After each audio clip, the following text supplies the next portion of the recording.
श्री ज्ञानेश्वर महाराज की जय, सद्गुरु श्लोक महाराज की जय।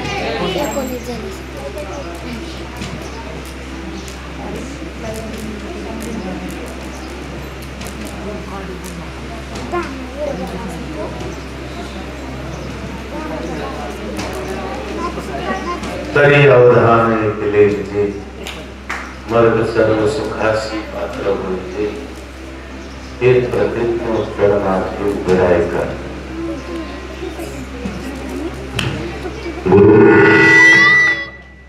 गुरु ब्रह्मा गुरु विष्णु गुरुदेव महेश्वरा, गुरु साक्षात परब्रह्म तस्मै श्री गुरुदेव नमः। वसुदेव सुतं देवं कंसचानूरमर्दनं, देवकी परमानंदं कृष्णं वन्दे जगद्गुरुं, शान्ताकारं भुजगशयनं पद्मनाभं सुरेशं, विश्वाधारं गगनचक्षुषं मेघवर्णं शुभांगं, लक्ष्मीकान्तं कमलनयनं योगनिर्यातगम्यं, वन्दे विष्णुं वन्दे हरणं सर्वभूतैकनाथं। आज महत्वाचा दिवस आहे आपल्या या शिबिरात। जे भगवंताचे 6 अवतार आपण मानतो सांगितलेले शास्त्राने, त्या 10 अवतारामध्ये नरसिंहाचा जो अवतार आहे भगवंताचा तो आहे। म्हणून या आपल्या शिबिरामध्ये तो सालाबादप्रमाणे प्रत्येक वर्षी येत असतो। तो आजचा दिवस आहे आणि मला वाटतं आणखी थोड्या वेळाने नरसिंहाचा जन्म। आज तुम्हाला सगळ्यांना असं वाटलं असेल की एकादशी नसताना काकांनी आज आम्हाला खिचडी खायला लागली, तुम्हाला कल्पनाही दिली असेल का? आजचा हा जो आहे तो एकादशी सारखा उपवास आहे। आज जसं आपण 12 महिन्याच्या एकादशी करतो, या न्यायाने आजचा जो उपवास आहे नरसिंह जयंतीचा, तो एकादशी सारखा तो काही संध्याकाळी सोडायचा नाही, नाहीतर रामाचा जन्म 12 वाजता 12:30ला पंक्ती।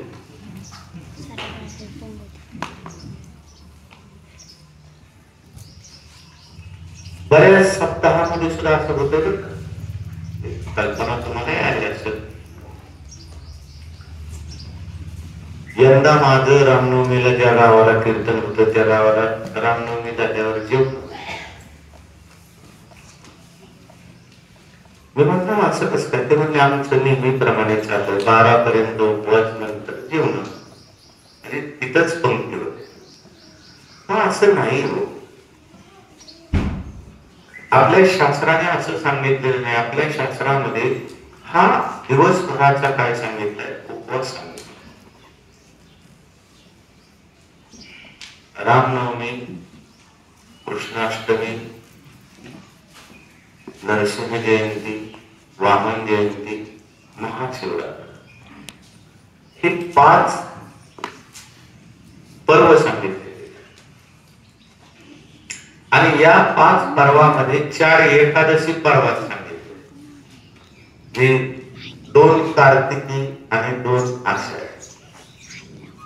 म्हणजे पंढरपूरची एक आषाढी आणि आळंदीची एक आषाढी, पंढरपूरची एक कार्तिकी आणि आळंदीची एक कार्तिकी। ही या ज्या 4 एकादशी आहेत त्या 4 एकादशी पर्वामध्ये आहेत। म्हणजे हे 5 पर्व आणि अधिक हे 4 एकादशी, म्हणजे 9 पर्व सांगितले। 9 पर्व येतात। 9 पर्व म्हणजे 4 एकादशी 12 महिन्याच्या त्याच्यातल्या काढल्यानंतर खाली किती राहिले? 12 महिन्यात किती एकादशी असतात?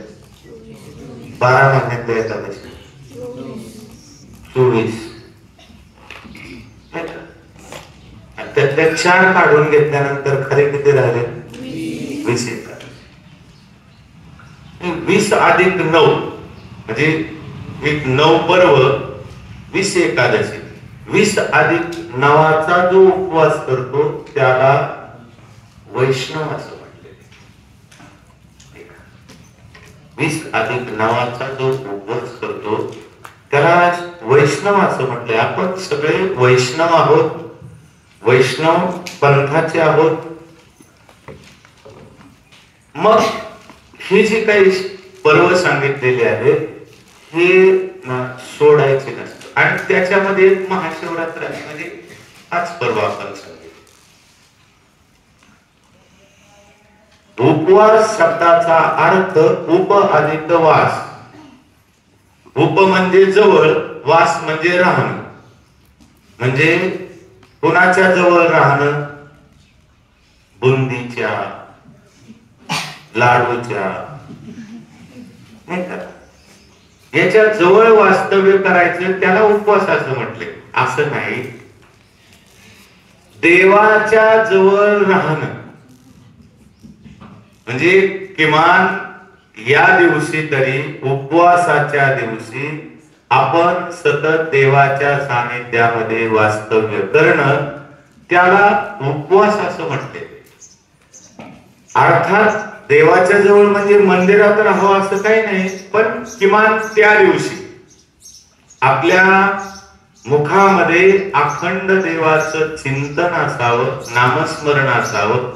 म्हणजे तुम्ही देवाच्या जवळ आहात हे सिद्ध होतं. हे त्याला खरं उपवास म्हटलेले. उपवास म्हणजे उपवासाचा अर्थ सांगत असताना असं सांगितलंय की देवाच्या जवळ राहणं, सानिध्यामध्ये राहणं, त्या दिवशी आपल्याकडून नामस्मरण करणं, चिंतन करणं त्याला उपवास असं म्हटले. त्याच्यातला आज महत्वाचा उपवास आहे. मला वाटतं आपल्या सर्वांना कल्पना आहे नरसिंहाची, नाही का? नरसिंहाचा जन्म, नरसिंहाने काय केलं, देवाच्या 10 अवतारातला एक जन्म आहे भगवंताचा. नरसिंह कशा करता जन्माला खरं तत्परतेत नाही ते सांगतो. मग बघू आपली मिराबाई, नाही तर राहिली तर तुम्ही कोणी मिराबाईचं काय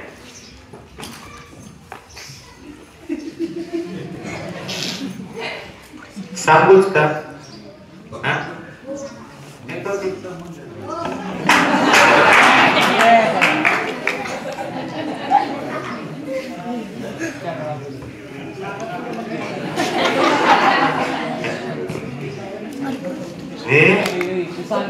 खर तर आज तो महत्वाचा दिवस. आपण अनेक वेळा या मंदिरामध्ये किंवा अजूनही कुठं असतील अनेक वेळा आपण भागवत पुराण ऐकलं, कथा ऐकल्या.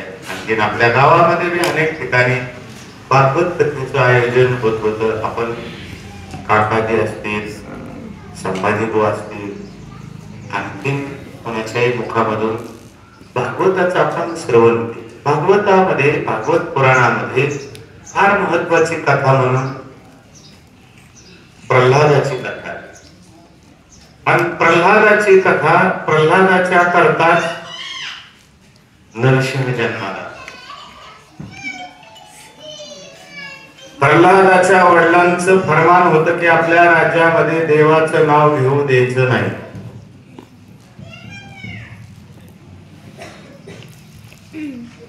नाव घेऊन येते देवाचे. हे ब्रीद हिरण्यकश्यप. हिरण्यकश्यप तो एक राजा आहे. त्याने त्याच्या राज्यामध्ये असं फरमान काढलं की माझ्या राज्यामध्ये कुणी देवाचं नाव घ्यायचं. आणि त्यांची कथा खूप मोठी. हिरण्याक्ष, हिरण्यकश्यप, रावण, कुंभकर्ण, कंस, आणखी ही जी मंडळी ही त्यांच्या कथा वेगळ्या वेगळ्या आहेत. आपल्याला थोडक्यात सांगून पुढे जायचं. मग भजन चिंतन करायचं नाही, देवाचं नाव घ्यायचं नाही. ज्याला देव नाव घ्यायचंय त्याने हिरण्यकश्यपच घ्यायचं. पण गंमत काय झाली, हिरण्यकश्यपूचीच पत्नी आणि तिच्या पोटी भगवान प्रल्हाद जन्माला. ते भक्त प्रल्हाद खर तर भक्तांची यादी ज्यावेळेस आपण सांगतो त्यावेळेस पहिल्यांदा नाव हिरण्यकश्यपूच्या मुलाचं. मग काय म्हणजे परमात्मा एका राक्षसाच्या कुळामध्ये महान सद्भक्त जन्माला यावं ही देवाची कृपा आहे.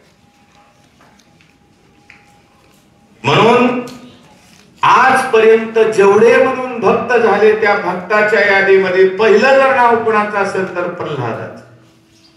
प्रल्हाद, नारद, पराशर, पुंडलिक, पहिलं नाव आपण प्रल्हादाचं घेतो. आणि मग त्याच्याच पोटी प्रल्हादाचा जन्म झाला. आणि प्रल्हाद तर नामस्मरणापासून बाजूला राहू शकत नव्हता. अखंड त्याच्या मुखामध्ये भगवंताचं नाम सतत तो भजन करायचा. पर भजन करण्याकरता देवाचं नामस्मरण करण्याकरता कशाचंही बंधन लागत नाही. एकच प्रमाण आपल्याला सांगता येईल, अगदी तुमच्या सगळ्यांच्या पाठ काळ वेळ नाम उच्चारिता नाही. भगवंताचं नामस्मरण करण्याकरता काळाचं वेळेचं तिथी वार नक्षत्र कशाचंही बंधन लागत. तुम्ही जिथं असाल जे करत असाल ते तसं त्या पद्धतीने नामस्मरण करायचं. कामामध्ये काम, काही म्हणा राम राम, जाईल भवश्रम सुख होईल दुःख. जसं ज्या अवस्थेमध्ये आहे त्या अवस्थेमध्ये त्याच पद्धतीने चिंतन करायचं. मला वाटतं प्रल्हादाने अखंड देवाचं चिंतन केलं. तुकोबर आहे अखंड देवाचं चिंतन करणारे. त्यांनी कधी विचार केला नाही, काळाचा विचार केला नाही, वेळेचा विचार केला नाही. जसं आहे त्या पद्धतीने रात्र न कळे दिवस न कळे अंगी खेळ दैवत सदा नाम घोष करुहारी कथा तेने सदाची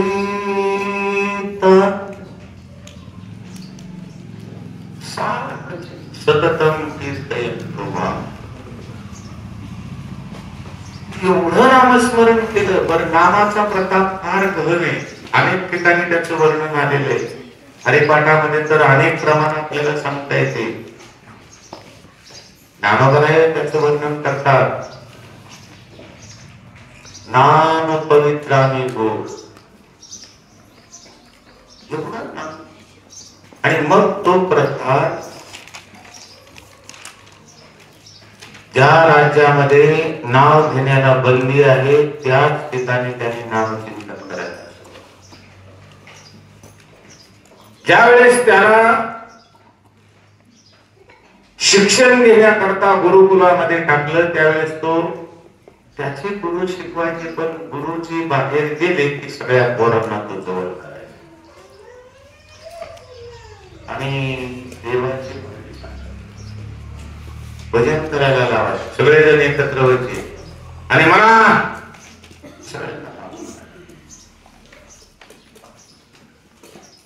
नारायण नारायण. कालांतराने त्यावेळेस तो घरी वापस आला, परत आला.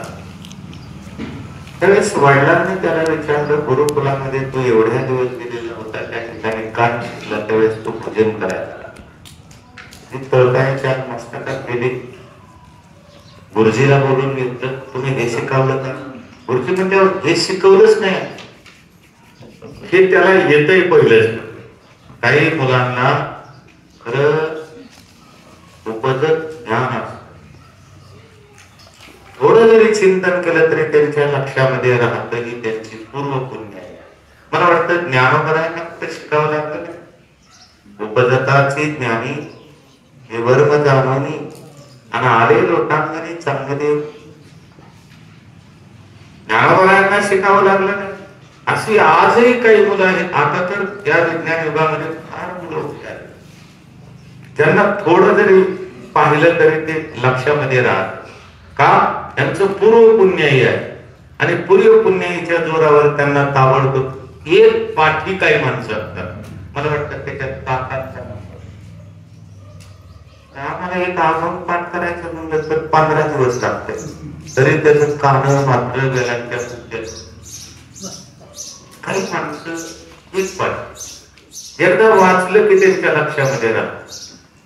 मला वाटतं ते बरं झालं आपल्याला एकदा वाचल्यावर नाही राहते ना, तेच बरे. म्हणजे परत परत तरी निदान आपण वाचतोय. एक पाठ हे ज्ञान उपजत ज्ञान म्हणजे आम्ही याला शिकवलं नाही पण त्याला ते येते. कुणाला? प्रल्हाद. हिरण्यकश्यपूला राग आला आणि मग आपल्या सर्वांना माहिती हिरण्यकश्यपूने प्रल्हादाला शिक्षा देण्याचा प्रयत्न केला.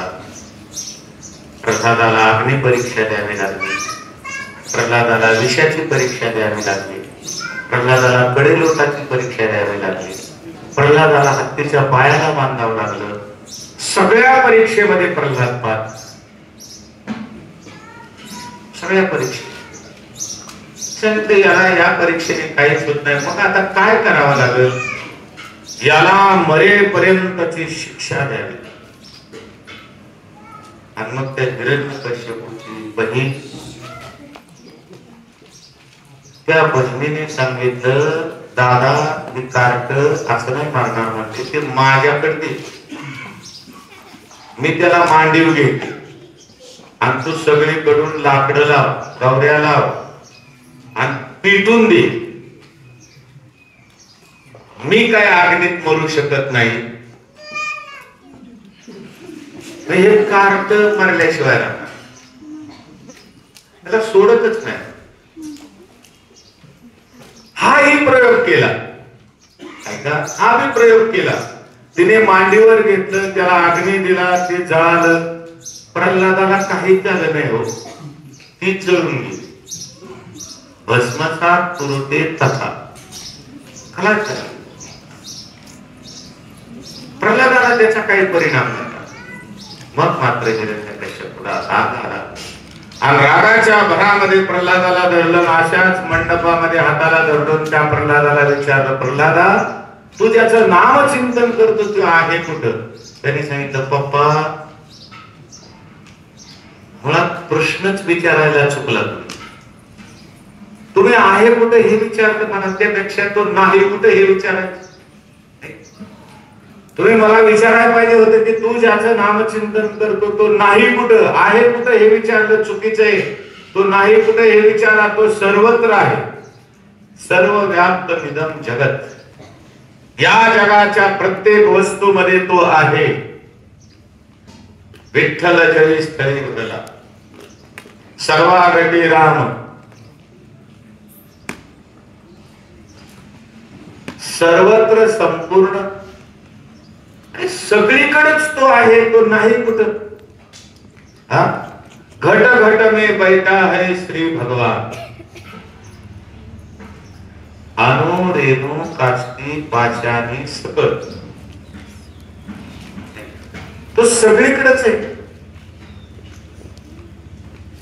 मग मंडपामध्ये असल्यामुळं, महालामध्ये असल्यामुळं त्या हिरण्यकश्यपूने पटकन एका खांबाकडे बोट केलं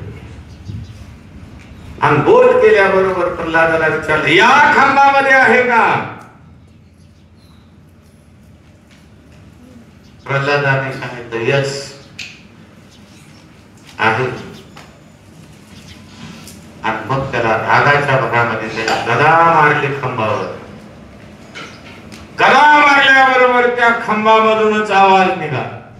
खांब दुभंग झाला.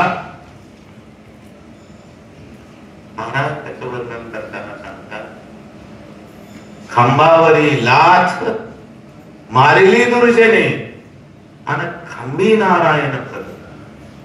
भगवान त्याच्यातून निघाले.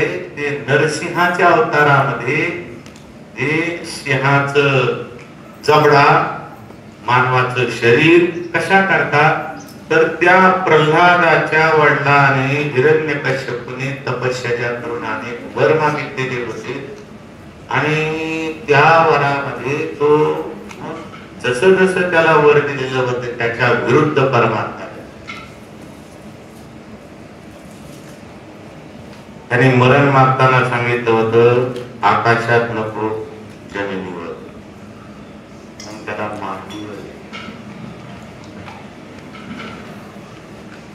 शस्त्रास्त्राने नको, नकानेच त्याचा कार्यक्रम केला.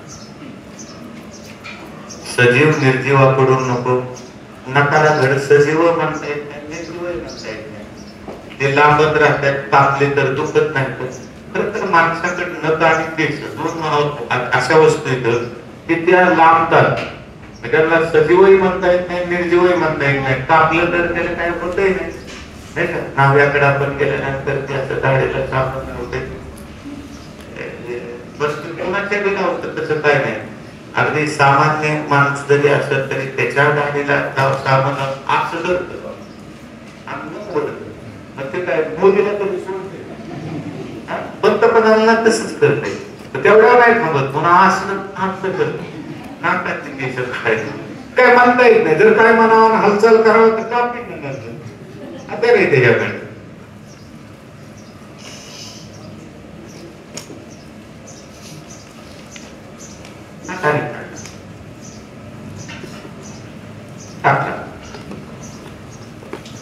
दिवसा नको रात्री नको, नेमकं याच टायमाला. दिवस अर्धा मावळलेला, अर्धा वर आहे, एवढ्यामध्ये त्याचा कार्यक्रम केला. तो दिवस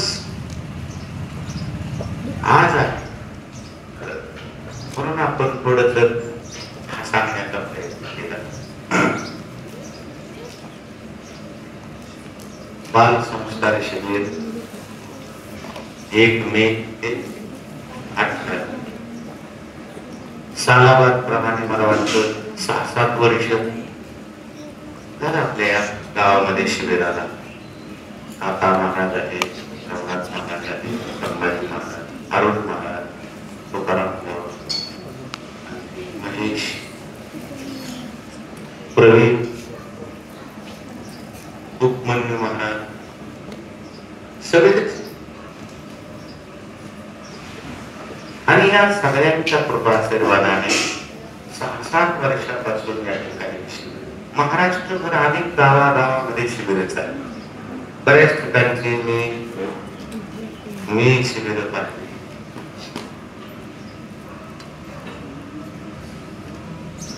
आणि काळेवाडीतही पाहतो. अनेक गावागावामध्ये शिबिर चाललेले आहेत. त्याचं वर्णन जर करायचं म्हटलं तर मला वाटतं ते अवघड. तर नेमकं काय चाललेलं असतं कळत नाही.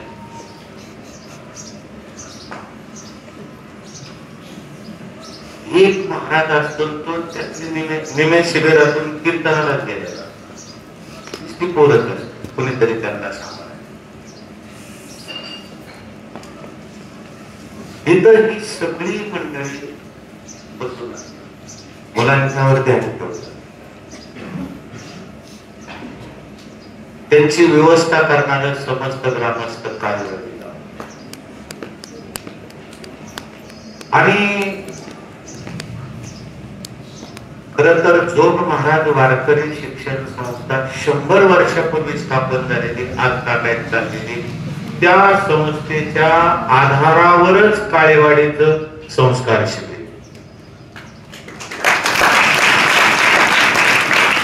ज्या संस्थेमधून आतापर्यंत हजारो कीर्तनकार कीर्तन शिकून गेले, त्या संस्थेत कीर्तन शिकण्याकरता विद्यार्थ्याला 1 रुपयाची फी नाही.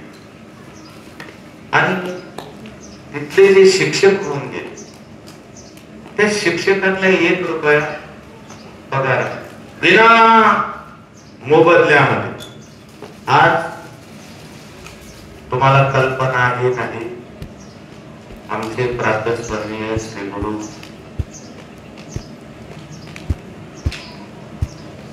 मारुती बाबा बोले किती वय झाले आता तर बोलणार खरं तर सांगायला बी अवघड होत. तरी देखील आज तागायत आतापर्यंत पाठ चालू. लोकांना तर असं वाटतं की आता खरं वरती पाठ घेऊ नये, पण पाठ घेतल्याशिवाय एक 4-5 दिवसापूर्वीच एक दर्शनाला मागच्या गेल्यावर श्री हरिभक्ती परायण त्र्यंबक महाराज बोलकर, मुरलीधर महाराज बारकुजी आम्ही असं 2-3 जण गेलतो. तर म्हणता बोलता बोललं की बाबा आता पाठ करत तुम्ही नाही घ्यावं. बाबा म्हणले अरे पाठ नाही घेतलं तर मी थकल.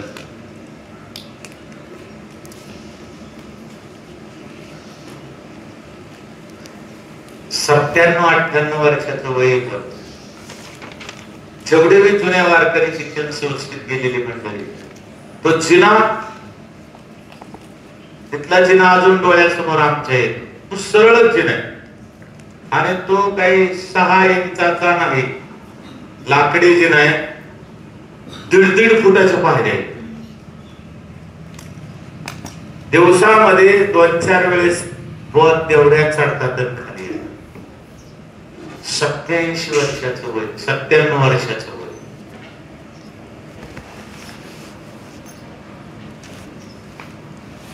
खाली इथंच बरे जी 100 वर्षापूर्वी ज्या शिक्षण संस्थेची स्थापना झाली आणि ती आज तागायत चालली, त्या धर्तीवर काळेवाडीचं शिबिर चाललं. इथंही मुलांना 1 रुपया दिला आणि तुझी मंडळी आहेत. खरं तर ना त्याला जे आपल्या गावचे ते बाकीचे पण अरुण महाराजासारखे नाशिकवर, खरं तर आपल्याला लाज वाटायला पाहिजे. पण त्यांना एका कार्यक्रमाला जर गेलं तर कमीत कमी 10-15 हजार रुपये. पण ते सगळे सोडून बघा, सगळं सोडून काळेवाडी का या मुलांना काहीतरी ज्ञान प्राप्त मिळावं, आपल्याकडून त्यांना जावं. खरं तर ज्ञान असे ज्ञान दिल्याने वाटतं ते कमी होत नाही. एकच ज्ञान असं आहे की त्या ज्ञानाची चोरी होत. ते भावाभावामध्ये वाढते, त्याचा राजा हरण करत, त्याला ज्ञान असत. एक सुभाषितकार सांगतात, न चोर्य हर्यम न च राजहर्यम न भातृभाज्यम न च भारत. बरं त्याचं डोक्याला वजन नाही. 2-3 कीर्तन मला येतात, त्याच्या डोक्याला वजन आहे का? मकाचा पेंडा दिल्यावर वजन होईल डोक्याला. याचं ज्याचं डोक्यालाही वजन होत नाही. निम्यारातचं मी तुम्ही झोपेतून एखाद्याला उठावलं तरी तो पटकन सांगतोय लगेच काय अडचण आली का? त्या डोक्यात ते ज्ञान आहे. ते ज्या ज्ञानाचं डोक्याला वजही होत नाही, ज्याची राजा चोरी करत नाही किंवा चोर चोरी करून नेऊ शकत नाही. आम्हाला जर एखाद्या वेळेस कीर्तनावरून येताना चोरांनी रस्त्यावर अडवलं तर दिलेलं पाकिट घेतलं, त्याच्यापेक्षा ते काय करणार आहे? थोडंच कीर्तन ते घेणार आहेत आमच्या येतात नाही करू शकत. हे सुभाषितकार सांगतात, चोरी होत नाही, त्याची वाटणी होत नाही आणि जे नित्य कामाला येत आणि दिल्यानंतर संपत नाही, हे विशेष आहे. बहुतेक बऱ्याचशा वस्तू अशा असतात की त्या वाटल्यावर कमी होतील, पण ज्ञान दानाने कमी होत नाही, ते त्याच्यामध्ये वाढ होत.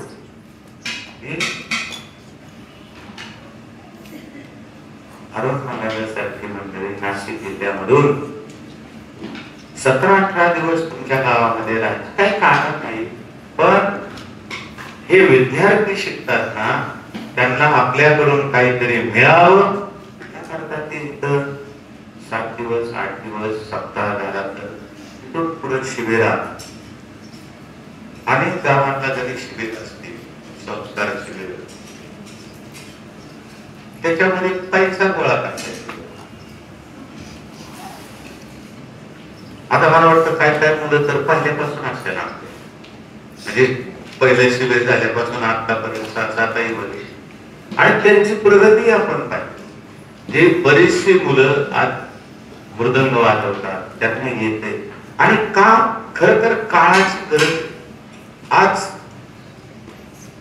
या तरुण पिढीला, या तरुण मुलांना संस्कार शिबिराची गरज आहे। काळ इतका बदलत चाललेला आहे, लोक एवढी दुर्व्यसनित रस्त्याने चाललेली आहेत, विज्ञानाचं युग आलेलं आहे आणि याच्यामध्ये अनेक जण वाहवत चालले। मग कमीत कमी निदान या मुलांना जर 1 वर्षामध्ये 17, 18, 20 दिवसाचं संस्कार शिबिर राहिलं, त्या शिबिरामध्ये आली आणि तिथं काहीतरी शिकलंय असं जर त्यांना वाटलं तर निश्चित प्रकारे ती मुलं निदान 12 महिने तरी बिघडणार नाही। त्या लक्षामध्ये राहील की आपण शिबिरामध्ये आपण तिथं काहीच शिकलो। आणि ऐका बरं, म्हणजे उगाचच मोठेपणा म्हणून सांगायचं नाही। अनेक कार्यक्रमाला किंवा कुठेही महाराष्ट्रभर फिरणारी बहुतारी फिरणारी माणसे या सगळ्या बाबतीमध्ये 2025 उदयाला आलेला आहे आणि 2025 पर्यंत अजून तरी काळेवाडी बिघडाप झालेलं गाव नाही। बहुतांच्या जर गावाला आपण गेलो तर यावेळेस कासा काय परिस्थिती असते त्या गावात बघा तुम्ही।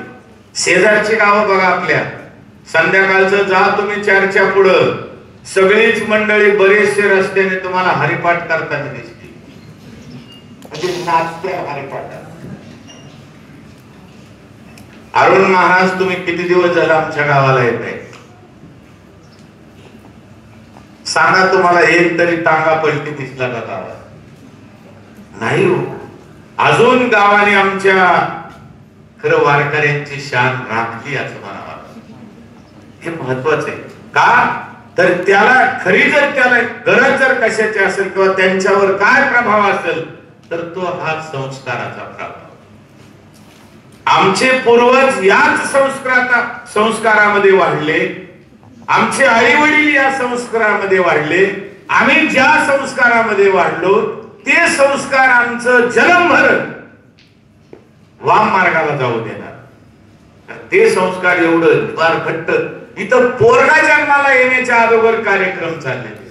मी नेहमी सांगतो, मी जन्माला यायच्या अगोदर गावात सप्ताह, छोटस मंदिर होतं तरी इथं सप्ताह होता। मग पूर्वी कधीपासून होता मला काही सांगता येत नाही, म्हणजे ते संस्कार रुजले। आजही जुन्या काळातल्या काही गोष्टी आपल्या लक्षामध्ये येतात। त्या काळामध्ये बघा आमच्या अरुण महाराज या गावामध्ये पूर्वी सप्ताह झाल्यानंतर संध्याकाळची दिंडी मिरवणूक असायची। मला वाटतं की बऱ्याच जणांना आठवते। आणि संध्याकाळची दिंडी मिरवणूक असली की मंदिरासमोर आले की मग खेळीया म्हणायचं परशुराम महाराज, मग त्यांच्या करारी आवाजामध्ये खेळीया आणि मग नाचायचे बोलस। त्या काळातली हे जे आता जी म्हातारी माणसं दिसतात ही त्या काळात खरे टाळकरी, आणि मग हे 2-2 तास या ठिकाणी त्या खेळीयाचं चालायचं। माणसं होती ते जे संस्कार आहेत, ते जे रुजलेले संस्कार आहेत ते बदलच होऊ शकत नाही कधीच। मग त्याला ते संस्कार तिकडे जाऊन देत नाहीत। आणि मला वाटतं हीच नस नेमकी काकांनी गरज जर कशाची आहे खबर का, सप्ताहाची गरज आहे हे मान्य, पण सप्ताहापेक्षा शिबिराची अधिक गरज आहे आणि ती नस पकडली शिबिर सुरू केलं। आता तर काकांनी महिना एका गावाला जायचं कमीत कमी 1 महिनाभर राहिलं तर त्या गावात निदान 4 मुलं तरी चांगली होतील, बाकीची नका का होईना। आणि 4 जरी चांगली झाले ना तरी 4 40 आपल्यासारखं करतात। आज गरज त्याची। म्हणून संस्कार शिबिर इतर शिबिरांच्या पेक्षा, इतर गावांच्या पेक्षा काळेवाडीतलं संस्कार शिबिर जे आहे ना ते एक विशेष प्रकारचं त्याच्याकडे वलय आहे, लौकिक आहे आणि त्या शिबिराला अनेक थोर मोठ्यांचा आशीर्वाद आहे। वेगवेगळी इथं व्याख्यानं चाललेली आहेत, मला वाटतं सगळ्या संतांची व्याख्यानं होतात. बरं, नुसतं संतांच्या व्याख्यानावर मी राहत नाही. आधुनिक काळातली काही आणखीन जी मंडळी आहेत त्यांचाही विषय घेऊन या ठिकाणी व्याख्यान करणार. मला वाटतं ती अंतराळातली महिला, काय तिचं नाव काय, तिचंही व्याख्यान झालं. कल्पना चावला. बघा, हे व्याख्यान झालं म्हणून सगळ्या मुलांच्या लक्षात आलं. अंतराळवीर म्हणल्याबरोबर त्यांनी लगेच सांगितलं कल्पना चावला. ही का, ही जर सगळ्यांना माहित झालं असतं का हे व्याख्यान झालं नसतं? नसतं माहित झालं. ठराविक लोकांना माहित झालं असतं की कल्पना चावला खरं तर ती भारतीय वंशाची आहे, पण तिने अंतराळामध्ये शोध मोहीम हाती घेतली. सगळ्यांना माहित झालं. म्हणजे सगळ्यांना हे संत चरित्र जे आहे याच्यावर न थांबता आधुनिक काळाची सुद्धा त्याला सांगड घालून हे समाजापर्यंत, बरी हा विषय जो आहे तो निस्ता परमार्थातला नाही तर त्यांना शाळेमध्ये बी उपयोगाला येणारा विषय. तिथं जर एखाद्या वेळेस एखाद्या शाळेमध्ये, ही मुलं अनेक शाळांमध्ये शिक्षण घेणारे आहेत, त्या शाळेमध्ये एखादा विषय जर आला संतांचा, तरी मला वाटतं ही सगळी पोरं हात वरून सांगतात, महाराज आम्ही ह्या संतांचं चरित्र सांगू शकतो. का ते आम्ही काळेवाडीच्या काका महाराज पाहण्यांच्या संस्कार शिबिरामध्ये आम्ही हे व्याख्यान शिकलेलो आहे, ऐकलेलं आहे. नक्की आम्ही तो विषय मांडल्याशिवाय राहणार नाही. म्हणजे या मुलांना सकल संतांचं ज्ञान या वयामध्ये झालेलं जर असलं ना तर हे आयुष्यभर विसरत नाही. पोहायला शिकलेल्या माणसं काही आयुष्यभर त्यांना पोहायला येत नाही, विसरतात काय? नाही विसरतो, त्यांना येतच. तसं बाल संस्कारामध्ये जे ज्ञान त्यांना प्राप्त झालेले ते मरेपर्यंत विसरू शकत नाही. म्हणून खऱ्या अर्थाने या संस्कार शिबिराची गरज आहे. आणि या संस्कार शिबिरामध्ये अनेक थोर मोठे व्याख्याते, अनेक थोर मोठे संत महात्मे, अनेक थोर मोठे विद्वान या ठिकाणी येऊन एक एक तास, पाऊण पाऊण तास आपल्याला मार्गदर्शन करतात. हे खरं तर तुमचं भाग्य आहे, तुमचं पुण्य आहे, तुमच्या आई वडिलांचं कर्म चांगलं आहे. म्हणून खऱ्या अर्थाने आपल्याला हा योग प्राप्त होत आहे. आणि त्या व्याख्यानामध्ये खरं तर आज या ठिकाणी उगाच मला का बोलवलं हे कळलं नाही. आणि ते मीराबाईचं चरित्र महिना झालं मी पुस्तक उघडतोय, का मला पुस्तकच गावलं नाही. आळंदीला सगळी दुकानं घेतली, मीराबाईचं पुस्तकच मला सापडलं. मी दुकानदारांना विचारतो, मीराबाईचं चरित्र नाही हो आमच्याकडे. नंतर काका म्हणले संस्थेत जा. संस्थेतही बघितलं पण तिथेही काय मिळालं. असं काय हरकत नाही, मला जे जे काही मिळालं ते मी आता सांगण्याचा काय करतो प्रयत्न करतो. तुम्ही सगळ्यांनी मोठ्याल्यांनी गोड मानून घ्या, बारकाने तर माफ द्या म्हणा. भले नंतर प्रवचन झाल्यावर म्हणे नका का बरं मी एका मुद्द्याने चांगलं सांगण्याचा प्रयत्न करणार, पण 1000 जण नको म्हणल्यावर कुठं त्यांच्या नादी लागतात. हा एक महत्वाचा मुद्दा आहे. मीराबाई एक फार गोड मोठी संत. ज्या मीराबाईने भगवंताशी एकरूपताचा, तर भगवान कृष्णाशिवाय मीरा जगू शकत नाही. मीराच्या आयुष्यामध्ये अनेक प्रसंग, कटू प्रसंग आहेत. मला वाटतं मीराबाईचं कटू प्रसंग आणि प्रल्हादाचं कटू प्रसंग एकच आहे. काय वेगळं थोडंच आहे त्याच्यावर. जो प्रल्हादाला त्रास झाला तोच मीराबाईला त्रास झाला, त्याच्यामध्ये बदलच काय नाही. जेवढा प्रल्हादाला त्रास झाला तेवढा मीराबाईला त्रास झाला, तरी मीराबाई मात्र गप्प राहिली नाही. ती भगवंताशी एकरूप झालेली होती. ती नामचिंतनामध्ये तिला माहित होत हा जो सगळा मायारूपी संसार आहे, या संसारामध्ये काही मजा नाही. हा संसार शेवटी खलास होणार. या संसारामध्ये सत्य काय आहे, असत्य काय आहे, हे याचं ज्ञान मीराबाईला झालं.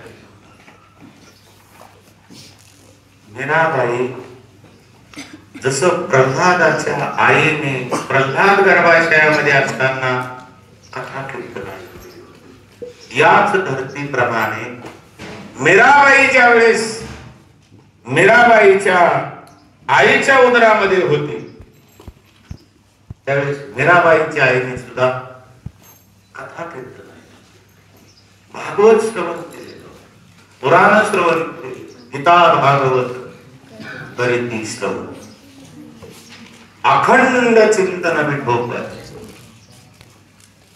आणि ते संस्कारामध्ये, गर्भाशयामध्ये ते संस्कार झाले, ते गर्भ काही विसरू शकत नाही. तिच्यावर सुद्धा गर्भाशयामध्ये संस्कार. पण आपल्यामध्ये असं म्हणतात बघा, एखादी स्त्री गरोदर राहिली की ज्ञानेश्वरी ताथा पिता काहीतरी तिला आनंद बाय वाचित बसली का, तिच्या गर्भाशयावर जे गर्भामध्ये असणारं बाळ आहे त्याच्यावर योग्य संस्कार व्हावं म्हणून तिला भागवत कथा कीर्तन ऐकायला लावायची. हे ऐक, हे वाच, कारण त्याचा परिणाम गर्भाशयावर. म्हणून तर मला वाटतं ज्यावेळेस दशरथ राजाने यज्ञ केला पुत्रकामेष्टी यज्ञ, आणि पुत्रकामेष्टी यज्ञ करून यज्ञ नारायण संतुष्ट पावला आणि प्रत्यक्ष तो आला, कुंडातून वर आला आणि प्रसाद घेऊन आला. आणि त्या मग वर घेऊन आल्याबरोबर तिथं जे काही याज्ञिक मंडळी होती त्यांनी सांगितलं, विभांडक ऋषी हा प्रसाद आलाय, त्याचं 3 भाग सारखं करा. आणि काय करा, आपल्या राण्यांना द्या. ते 3 भाग केलं, जाऊ द्या पटकन पुढे 3 भाग केलं, ते राण्यांना दिलं. त्याच्यात काय गोंधळ झाला, एका राणीला कशाचं करा काय माहिती काय नव्हतं. तर ते अवघडच बरं, तिला राग आला आणि यज्ञ म्हणतात मला त्याच्या आज कळणार त्या गाडीचं उत्तर. तिने ते निघलं, जाऊ द्या म्हणते काय का, तर त्या बरोबर राहिल्या. आपल्याला इथं पुढे आणि मग विभागण नकाने म्हणजे त्यांनी गरज नाही तर राजा ठीक आहे, पण मग तुम्ही राजे त्यांना विचारा त्यांना काय खावा. खरं तर जे शास्त्र पुराणामध्ये धर्मशास्त्र आहे ते दोहारे पुस्तक आणि त्याचे पुरवावे मनोरथ. धर्मशास्त्रात असं सांगतं की तुमची स्त्री गरोदर असल्यानंतर तिला दोहारे विचारला, काय डोहाळे होतात, आणि मग त्या डोहाळ्यावर निकष काढायचा की पोरगा कसा जन्मा. तुम्ही सांगितलं आणि रे धनुष्य मारी न रावण.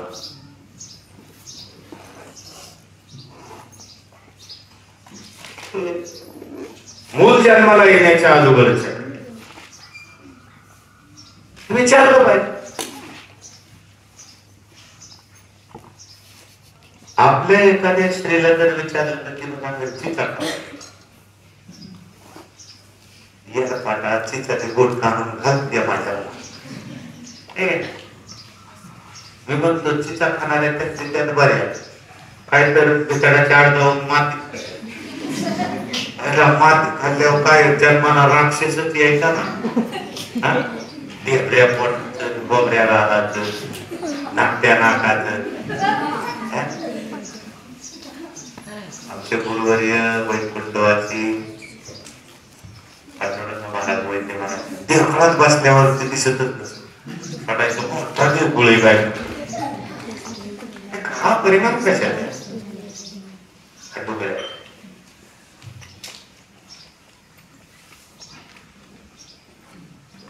कोणाला कोणाला तर मिरचीच आवडते.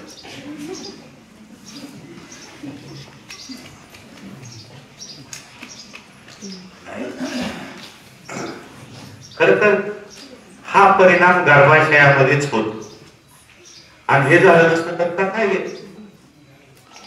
अभिमन्यू प्रल्हादाची तशीच आहे, मीराबाईची तशीच आहे. हा परिणाम गर्भाशयातला आहे. सुभद्रेच्या गर्भाशयामध्ये अभिमन्यू असतानाच भगवंताने त्यांना युद्धाची माहिती दिली आणि त्याच्यामध्ये चक्रव्यूहाची माहिती. हे गर्भाशयामध्ये अभिमन्यूने आहे. पण त्या चक्रव्यूहामध्ये शिरता येत इथपर्यंतच कथा सांगितली, बाहेर निघायची कथा सांगितली. अभिमन्यूने कौरवांनी रचलेलं चक्रव्यूह घेतलं. मला वाटतं महाभारतामध्ये असणारा सर्वात वाईट प्रसंग जर कोणता असेल तर अभिमन्यूवर. कोवळस लहानस मुलग, एवढ्याही सैन्यामध्ये सर्वात कमी वय असणारा अभिमन्यू होता. त्याच्या इतका कमी वयाचा दुसरा सैनिक नव्हता. आणि ज्या वेळेस कौरवांनी चक्रव्यूह रचलं त्यावेळेस धर्मराजाला विचारलं, भीमाला विचारलं, अर्जुनाला, ही सगळी मंडळी बाजूला गेली. अभिमन्यूने सांगितलं की मी चक्रव्यूह बोलतो, मला त्याचं ज्ञान आहे. आणि ज्या वेळेस हजारो सैन्यामध्ये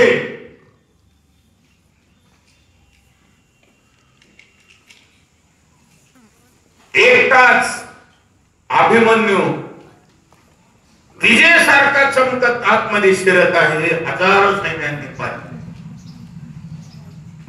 आतमध्ये गेला पण बाहेर यायचं ज्ञान.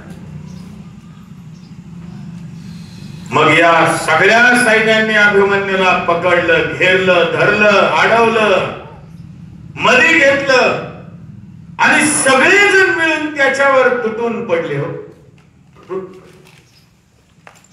अभिमन्यूला मारायला सुरुवात.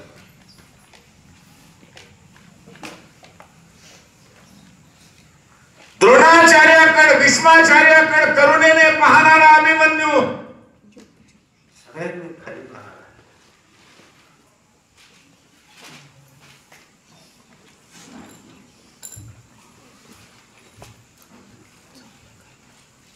सपा तलवारीचे वार त्याच्या अंगावर पडत होते. पण क्षत्रिय कुळामध्ये अर्जुनाच्या पोटी जन्म घेतलेला अभिमन्यू इंच भरही माग सरला नाही.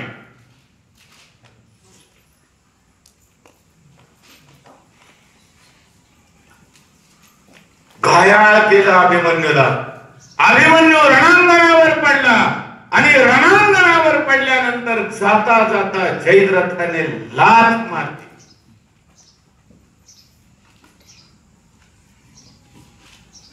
मग मात्र अभिमन्यूला वाईट वाटलं. संध्याकाळ झाली, युद्ध थांबलं, अभिमन्यू आला नाही हे सगळ्यांना कळलं. अभिमन्यू धारात फिरती पडले. अर्जुन भगवान त्या ठिकाणी गेले. अभिमन्यूच्या डोळ्यामधून पाणी आलं. अर्जुनाने सांगितलं क्षत्रिय कुळामध्ये जन्म घेतलाय. अभिमन्यू डोळ्यातून पाणी आलं. घाबरला युद्धाला. अभिमन्यूने सांगितलं नाही, पण मी धारातीर्थी पडलो. सर्वांनी माझ्यावर हाणामारी केली, सर्वांनी वार केले. सर्वांना मी सांगत होतो करुणेने की ही धर्मनीती नाही, हा धर्मातला नियम तुम्ही मोडत आहात. अरे जो धर्म सांगतो, जो नियम सांगतो युद्धाचा, त्या युद्धाच्या नियमामध्ये तुम्ही बसत नाही. अरे तुम्ही रात्रीचा हल्ला करता, आमचे सैन्य कमी नाही.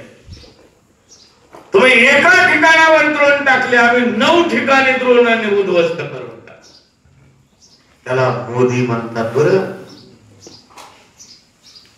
पलताबाई थोडी केली. अरे त्यांना काश्मीरच्या एका गावावर बॉम्ब टाकता आला नाही. यांनी रावळपिंडी पर्यंत जाऊन शस्त्रसंधी म्हणले मला युद्धाची भीती नाही, मी मरलो म्हणून मी रडत नाही, पण मी एकटा आहे. ते हजारो सैन्य माझ्यावर अतिक्रमण करत होते. मी अनेक जणांना विनंती केली पण त्यांनी ऐकलं नाही. आणि शेवटी मी धारातीर्थी पडलो. शस्त्र माझ्या हातामध्ये नाही.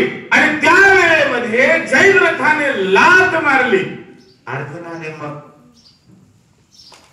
पण केला, गर्जना केली, तो भाग का सुभद्रेच्या गर्भाशयामध्येच त्याने हे शिक्षण घेतलेलं होतं.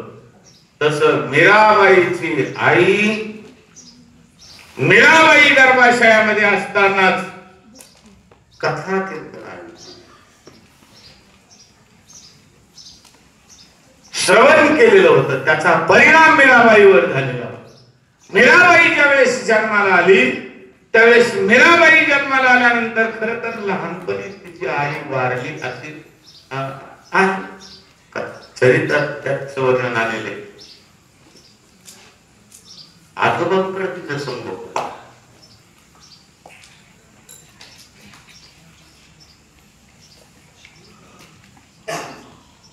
आजोबाने तिला लहानाची मुलगी. ती बी आजोबा म्हणजे वडिलांच्या कडचे नाही, आईच्या कडचे.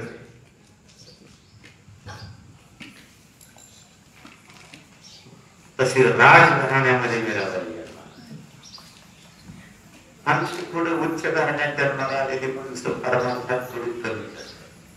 त्यांचं घराणं थोडं उच्च असतं, त्याच्यामुळे त्यांना असं वाटतं हे दुबळ्या माणसांचं काम.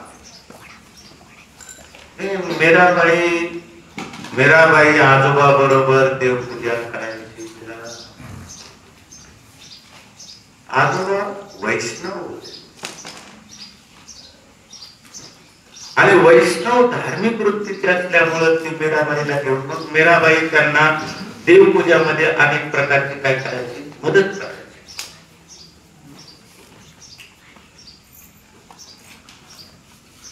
योगायोगाने मीराबाईचं लग्नही झालं.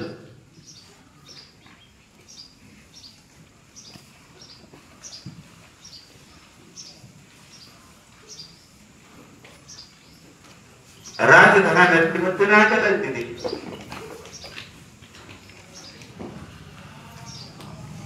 पण त्या काळातले राजे अनेक प्रकारचं युद्ध व्हायचं, युद्धाला जावं लागायचं. मला वाटतं तो प्रसंग मीराबाईच्या वेळी आला आणि तिचे मालक दिल्लीच्या युद्धामध्ये खराब असं वर्णन केलं आहे. आणि मग तिचे मालक वारल्यानंतर त्यांचा सावतर भाऊ त्या गादीवर बसला. त्याचं नाव विक्रमादित्य. पण तो नास्तिक वृत्तीचा, त्याला परमार्थ आवडत नव्हता. आणि मीराबाईला तर असं वाटलं की आता मालक वारले, मीरा तर भगवंताची एक रूप असायचे, नामस्मरण करायचे, चिंतन करायचे. तिला असं वाटायचं की नाहीतरी आपल्या जीवनामध्ये आहेच काय नाही. बर राजघराण्यामध्ये जन्माला आलेली मीरा, मीरा शब्दाचा अर्थ श्रीमंत, आमिर. आमिर घराण्यामध्ये, श्रीमंत घराण्यामध्ये जन्माला आलेली होती. आणि तिचे वडील रतन मुस्लिम मेडिताल या गावामध्ये राजस्थानमध्ये ती जन्माला आली. राजस्थान आम्ही पाहिले 2-3 वेळा गेले त्या पुष्करला, त्या गावामध्ये राजस्थानमध्ये. पण मीराबाईच्या गावाला काय गेलो का नाही मला नाही, राजस्थानमध्ये. आणि मग तिथे थोडे हळूहळू काही सांगत असताना हे तिचे आजोबा वैष्णव भक्त असल्यामुळे तिला भक्तीची आवड पूर्वीपासूनच जन्माला आलेली होती. गर्भाशयामध्येच तिच्यावर परमार्थाचे संस्कार झालेले होते.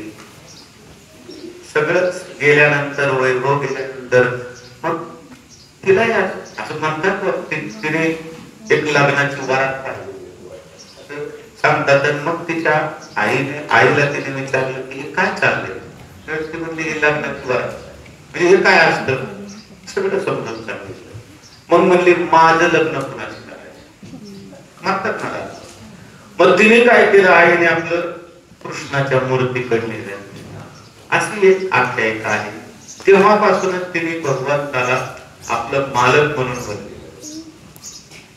आणि मग आणखीन एक अशी कथा सांगतात की तिच्या राज्यामध्ये, नगरामध्ये एक साधू आलेला होता आणि त्या साधूकड कृष्णाची मूर्ती होती सुद्धा. आणि ज्यावेळेस ती साधूची मूर्ती पाहिल्यानंतर तिला असं वाटलं की ही मूर्ती मला द्यावी. पण ते साधू देत नव्हतं. साधू लोक द्यायची का टाकतात लवकर काय करून. त्यांना ह्याचं कळतं की ती मूर्ती दे ना. पण तसं बरं का, मूर्ती पुस्तक आपलं नित्य नियमातलं गळ्यातली माळ कुणाला देऊन असे का, त्याच्यावर आपलं संस्कार झालेला असतात. त्याला एखाद्याला पाहिजे असलं तर नवीन माळ देऊन द्यायची, आपल्या गळ्यातली काढून नाही द्यायची. तुला जर माळ तर माळ घाला त्याला वाटलं तर माळ कुणाला कुठं कुणाला घालावं असं वाटत नाही का. माळ घालायला भेटत माणसं ते म्हणतात नको बाबा अंड्यात पडायला नको. आपल्याकडची वस्तू जी आहे ती देण्यापेक्षा त्याला नवीन तू साधू काय मूर्ती देणार त्याला वाईट वाटायला लागलं त्याला वाईटला असे चरित्र भागामध्ये उल्लेख झालेला आहे. आणि मग संध्याकाळ झाली, रात्र झाली, झोपल्यानंतर त्या साधूच्या स्वप्नात भगवान आणि सांगितलं की मीराबाईला ती मूर्ती आणि मीराबाई घरी गेली तर ती जिवली नाही, झोपली नाही, रात्रभर रडत बसते अशी त्याच्यामध्ये कथा आलेली आहे. आणि मग ती मीराबाई तिच्या गुरुचं नाव सांगताना सांगितलं रवदास म्हणून सांगितलं. मला लगेच त्या दिवस रोहिदास वाटलं, थोडस आणखी बघितल्यावर रोहिदास नाही रवदास ते तिचे गुरु. रोहिदास तर अलीकडचे संत दोन्ही एकत्रित काय मला नाही दोन्ही एकदा आवडत पण एकदा आपलं एवढं म्हणलं रोहिदास पण रवदास करताय तर रवदास तर रवदास आपल्याला काय फरक पडतो. हा काशी मधलं नाव आणि महाराष्ट्रात आल्यावर बदललं त्यांचं नाव रोहिदास झालं असं म्हणायचं आपण. आणि ते खालच्या पळत रोहिदास हे खालच्या पळत आणि मीराबाई तर राजघराण्यातली. मग त्या मीराबाईला असं वाटायचं गुरुकडे जावं, गुरुदर्शन करावं, गुरुकडून ज्ञान घ्यावं. ते त्यांच्याकडे जायचं म्हणतात ते विक्रमादित्याला काय ते आवडत त्याला असं वाटायचं की आपण उच्च कुळातले आहोत, राजघराण्यात आहोत आणि ही बाई आपला सगळा धर्म आता काय करते बुडवते वाटत. म्हणून मग विक्रमादित्याने अनेक प्रकारचं तिच्यावर मारण्याचं प्रसंग केलं. बघा तिच्या अन्नात मीराबाईच्या अन्नामध्ये सुद्धा विष घालवलं, अनेक प्रकारचं प्रसंग केलं. तसं पाहिलं तर मीराबाईचा जन्म सांगताना 1498 साली जन्म झाला, 1516 ला विवाह झाला आणि 1526 ला तिचा मृत्यू झाला. तो मृत्यू द्वारकेला झाला असं त्या चरित्र भागामध्ये मी ऐकलेल्या आलं की द्वारकेला तिचा मृत्यू झाला. का तर ती भगवंताची त्या ठिकाणी एकरूप झाली. ती मेवाड वरून मेडतला गेली, मेडत वरून जोधपूर आणि जोधपूर वरून वृंदावन अनेक दिवस राहिली अशी कथा. मीराबाईचं गीत, त्या गीताचं नाव गोविंद गीत. भगवंताशिवाय ते राहतच नव्हती. आणि सुंदर सुंदर मीराबाईने काव्यही केली म्हणजे कथाही केली. अनेक प्रकारच्या तिच्या गवळणी मीराबाईचा प्रसिद्ध आहे. आपल्याला बघ घुंगरूबात मीरा नाची रे. मला वाटतं तो एक मोठा गायक त्याने सुद्धा मीराबाईचे एक भजन फार छान गायलं, अमित जलोटा. मीराबाईचं भजन अतिशय गोड त्याच्या स्वरामध्ये गायलं. आणि मीराबाईचं सगळं कवन मेरा के प्रभू असं ते. जसं ज्ञानोबरायांचं किंवा नाथ महाराजांचं तसं मीराबाईने मेरा आहे पण मेरा के प्रभू गिरीधर. मीराबाईने स्वतःकडे घेण्यापेक्षा ते भगवंताला आम्ही काही केलं. फार सुंदर सुंदर गवळणी आहेत. मला वाटतं नाही का काकाजी म्हणतात ते मीराबाईची एक गवळणी, पाणी मोहीन प्यासी काय आहे ते, पाणी मोहीन प्यासी मोहे सुन सुन आवत आहे. खरं तर मी थोडं म्हणलं असतं पण हे दोन चार दिवसात काय झाले माझ्या आवाजात काय बोलत झाला मला कळालं. म्हणजे कुठल्या पटनात लागतोय आवाज हेच मला कळालं. असला बोलत काय थोडा कापसाला ते पेटी वाजवणार म्हणायचा महाराज कोणत्या तुमच्या पटनाचा आवाज लागतो इतका म्हटलं मलाच कळा तू तुला काय झालं मध्ये काय नाही झालंय थोडस आवाज पण त्याचाही दोष नाही आंब खात आपलं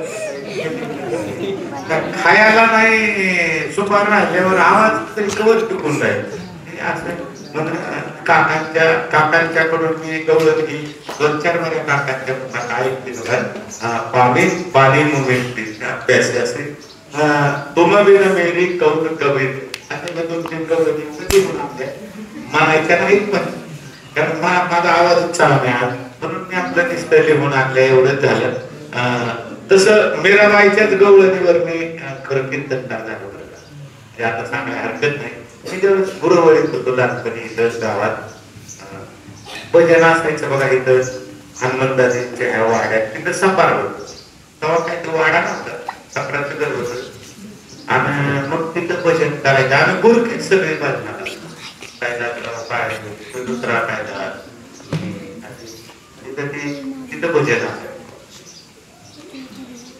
पकवादही नव्हता काका आम्हाला दुलकीच दुलकुर्ती हीच होत ढोलक म्हणजे शाई नव्हतीच त्याला दुमडत दुलकुर्ती ते काय करतात वाचवायचं ते कुठं शिकलं नाही पण त्यांना यायचं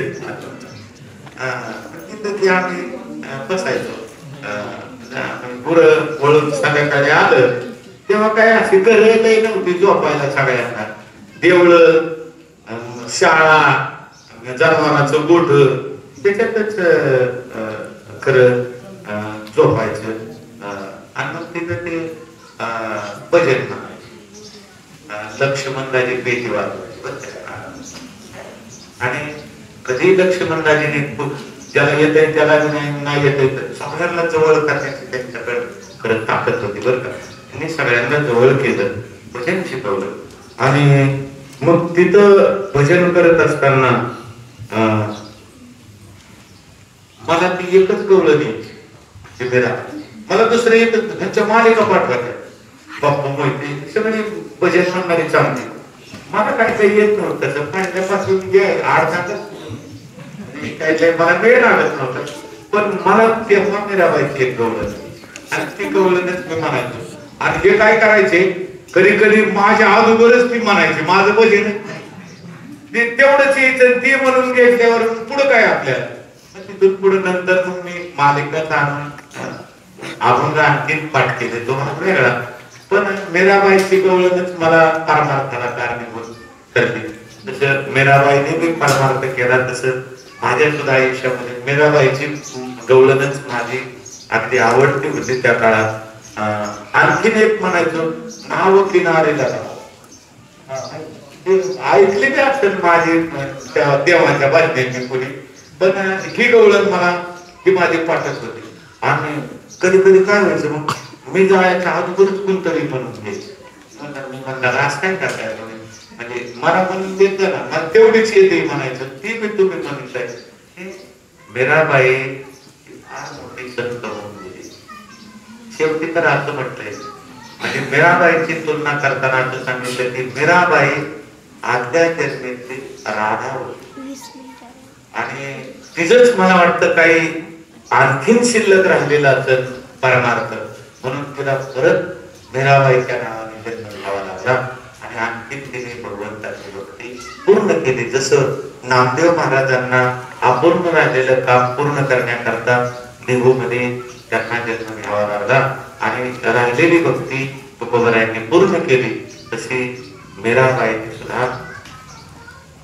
तिच्या जन्मामध्ये जी काही तिची शिल्लक राहिलेली भक्ती आहे ती पूर्ण करण्याचं काम तिने केलं म्हणून असं तोडकं मोडकं बघायला मीराबाईचे चरित्र तुम्ही आता खिचडीच्या माध्यमातून गोड करू नाही आता आज तर काही गोड काय नाही फक्त खिचडीच्या माध्यमामधून गोड करायचं आणि तुम्ही खरोबर का हाच अभ्यास करण्याचा हेच अभ्यास करण्याचे वय असतं या वयामध्ये जर तुम्ही अभ्यास केला तर निश्चित प्रकारे तुम्ही उच्च शिखरावर गेल्याशिवाय राहणार नाही मला वाटतं परमार्थातच उच्च शिखर गाठावं असं काही नाही पण ज्या क्षेत्रामध्ये तुम्ही जा त्या क्षेत्रामध्ये तुम्ही फार मोठ्या उच्च पदावर प्राप्त व्हाल अशी ज्ञानोबरायांच्या चरणी प्रार्थना करतो. आणि गुरु साक्षात त्यांच्याकडे आपण शिक्षण घेत आहे. ते साक्षात तुमचे गुरु, ते साक्षात गुरुच परब्रह्म आहेत. त्यांना तुम्ही परब्रह्माची उपमा द्या, परब्रह्माइतक माना. निश्चित प्रकारे तुमच्या जीवनाची उत्क्रांती झाल्याशिवाय राहणार नाही. एवढंच या ठिकाणी आणि ही सेवा पूर्ण करतो. जे काय बरोबर